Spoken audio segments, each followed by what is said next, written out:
Government లో ఇట్లే municipality కోసము ఆ రోజు మున్సిపాలిటీ ఆఫీసులో చేసిన ప్రజల కోసరం ఈరోజు కూడా పోలీసు వాళ్ళు అన్ని విధాల ఆటంకం చేస్తున్నారు. ఎందుకు? ప్రజాస్వామ్యబద్ధంగా మేము పోవాలనుకుంటున్నాము. కానీ ఇప్పుడు కూడా కష్టగట్టింది పోలీసు అప్పుడు ఇప్పుడు.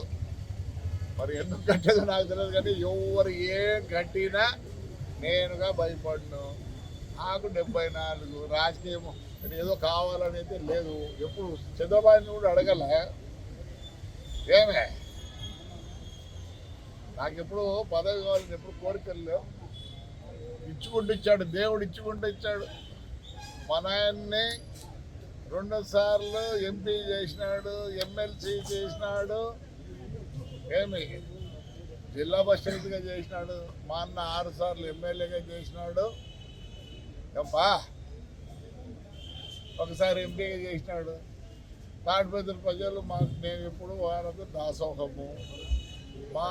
నాకైతే 5 సార్లు మున్సిపల్ చైర్మన్ చేసినారు, ఒకసారి ఎమ్మెల్యే చేసినారు, ఇప్పుడు నా కుమారుడిని చేసినారు.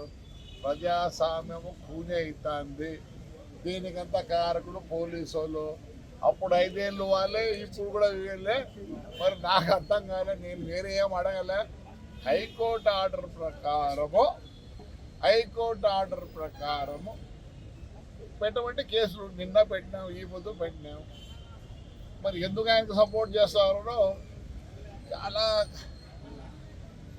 అదైతే లేదు. ఏం పీకుతారు? ఏం పీకుతారు?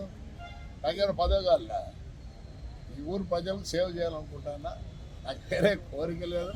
తెలుగుదేశం పార్టీ కాదు పోయేది, కేసీ ప్రభాకర్ రెడ్డి కార్యకర్తలు పోయి ఎస్పీ గారితో ముఖాముఖి మాట్లాడి ఏంటి మా పరిస్థితి, ఉండమంటే ఉంటాం, పొమ్మంటే పోతాం. ఏమీ లేను. ఆ రోజు 5 ఏళ్ళలో 420 సెక్షన్ మమ్మల్ని జైలు పంపించారు. 96 రోజులు నన్ను నాకు కొడుతాడు. ఎందుకు పోలీసు ఇలా ఉంది? సోమవారం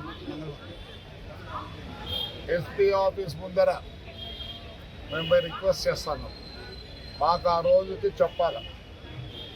మాకు మేము బతికేది పార్టీలతో కాదు, ఇంకోటి కాదు, ప్రజలతో బతుకుతున్నాం. కాబట్టి ఇది ఏదో తేల్చుకోవాలా, పోలీసుతో తేల్చుకోవాలనుకున్నాం. కాబట్టి సోమవారం 10:30కు ఎస్పీ ఆఫీస్ దగ్గర జేసీ ప్రభాకర్ రెడ్డి కార్యకర్త, నాట్ తెలుగుదేశం కార్యకర్త.